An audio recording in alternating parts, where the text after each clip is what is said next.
Good morning, सुप्रभात, नमस्कार। स्वागत है आपका मनी 9 पर। मैं हूं आपके साथ मीनू शर्मा, लेकर हाजिर हूं आपके लिए आपकी जेब और जिंदगी पर सीधा असर डालने वाली पर्सनल फाइनेंस खबरों का बुलेटिन मनी मॉर्निंग। तो चलिए फटाफट शुरू करते हैं इस बुलेटिन में खबरों का सिलसिला। सरकारी गोदामों से खुले बाजार में गेहूं की बिक्री में इस साल देरी हो सकती है। इस साल सरकार ने किसानों से जितना गेहूं खरीदने का लक्ष्य रखा था वो पूरा नहीं हो पाया। इस वजह से सरकारी गोदामों में गेहूं का स्टॉक सीमित है। ऐसे में अपने स्टॉक से खुले बाजार में गेहूं बेचने में सरकार देरी कर सकती है। इस वजह से गेहूं की महंगाई बढ़ने की आशंका है। पहले ऐसे संकेत थे कि सरकार की तरफ से जून में ही खुले बाजार में गेहूं की बिक्री शुरू कर दी जाएगी, लेकिन अब बिक्री में देरी हो सकती है। इस साल सरकार ने किसानों से 320 लाख टन गेहूं की खरीद का लक्ष्य निर्धारित किया था, लेकिन अभी तक खरीद केवल 265 लाख टन की ही हुई है। कर्मचारी भविष्य निधि संगठन यानी ईपीएफओ ने कुछ मामलों में क्लेम निपटान नियमों को आसान बनाया है। ईपीएफओ के मुताबिक सदस्यों को अब सर्टिफाइड बैंक पासबुक या चेक लीफ की इमेज देने की जरूरत नहीं होगी। अभी तक ईपीएफ से क्लेम लेने के लिए चेकबुक की फोटो देनी जरूरी होती थी, लेकिन अब इसकी जरूरत नहीं होगी। क्लेम को वेरीफाई करने के लिए अन्य तरीकों का इस्तेमाल किया जाएगा। यूआईडीआई बैंक आधार नंबर को मान्य करेगा। इससे ऑनलाइन दावा निपटान प्रक्रिया में तेजी आएगी और खारिज किए गए क्लेम की संख्या कम होगी।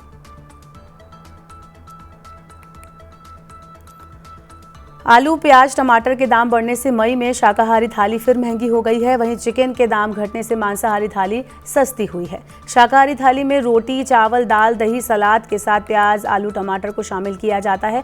रेटिंग एजेंसी क्रिसिल की रोटी राइस रेट रिपोर्ट के अनुसार पिछले साल मई में शाकाहारी थाली की कीमत 25 रुपये 50 पैसे थी, जो इस साल मई में बढ़कर 27 रुपये 80 पैसे हो गई है।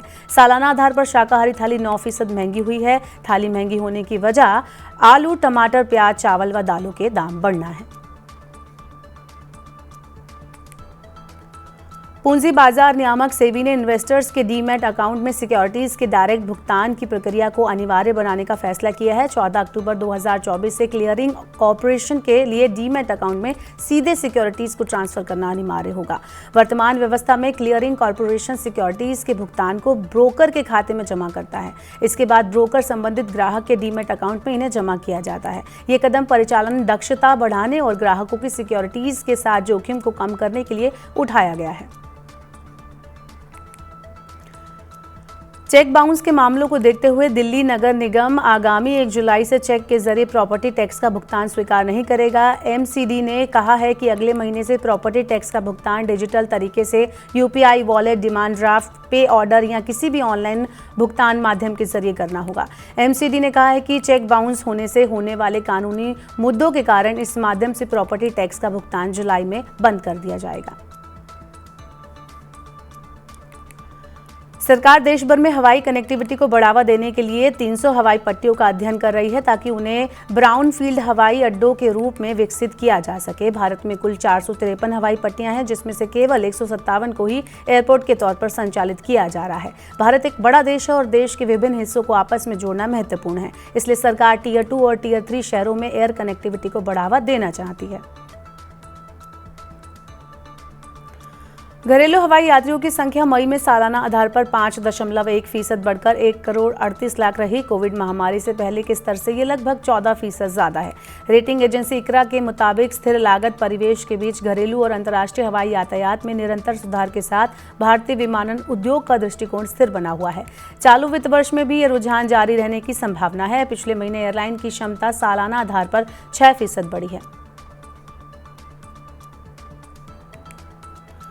ऑयल एंड गैस, बैंकिंग और एफएमसीजी जैसे प्रमुख क्षेत्रों में ऑफिस में बैठकर काम करने वाले कर्मचारियों की भर्तियों में लगातार सुधार हो रहा है। हेल्थ केयर और ट्रैवल एंड होटल जैसे सेक्टर में अप्रैल की तुलना में मई में नियुक्तियों में 6% की वृद्धि हुई है। ऑफिस में बैठकर काम करने वाले पदों पर भर्तियां हालांकि पिछले साल के इसी महीने की तुलना में 2% कम है। अधिकांश सेक्टर में सिंगल डिजिट ग्रोथ दर्ज की गई। आईटी, बीपीओ और शिक्षा क्षेत्र की भर्ती में गिरावट रही। इस साल भीषण गर्मी के कारण देश भर में एसी की मांग बढ़ गई है। बढ़ी हुई मांग के इस साल एसी की बिक्री 1.4 करोड़ इकाई के रिकॉर्ड स्तर पर पहुंचने की संभावना है। कंज्यूमर इलेक्ट्रॉनिक्स और अप्लायंसेस मैन्युफैक्चरर्स एसोसिएशन के मुताबिक एसी उद्योग की बिक्री मई में रिकॉर्ड स्तर पर रही। गर्मी की वजह से एसी की बिक्री में 30 से 40% तक की बढ़ने की संभावना जताई गई। बढ़ते तापमान और गर्म हवाओं ने अब शहरी क्षेत्रों में घरेलू एसी को अनिवार्य जरूरत बना दिया है।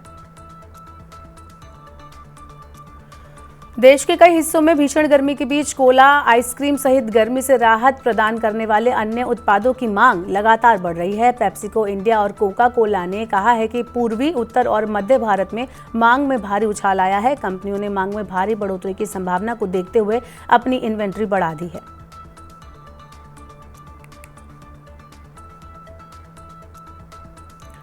युद्धग्रस्त गाजा की मदद के लिए सोशल मीडिया पर चल रहे कैंपेन अब ऑनलाइन फ्रॉडस्टर के निशाने पर आ गए हैं। गाजा के लोगों की मदद करने के साथ धोखाधड़ी हो रही है। गाजा की मदद से जुड़े कई फर्जी पोस्ट और अकाउंट सोशल मीडिया पर वायरल हो रहे हैं। रफा के लोगों की मदद के लिए आगे आने वाले लोगों को ये पता ही नहीं चल रहा कि उनका पैसा गाजा नहीं बल्कि गाजियाबाद और नोएडा में बैठे साइबर अपराधियों के बैंक खातों में जा रहा है। तो आज के मनी मॉर्निंग में फिलहाल के लिए इतना ही। अपने काम की जरूरी खबरें देखने और समझने के लिए हमारे यूट्यूब चैनल को जरूर सब्सक्राइब करें। खास कार्यक्रम देखने के लिए आप मनी 9 के ऐप को भी डाउनलोड करें। बने रहिए मनी 9 के साथ। नमस्कार।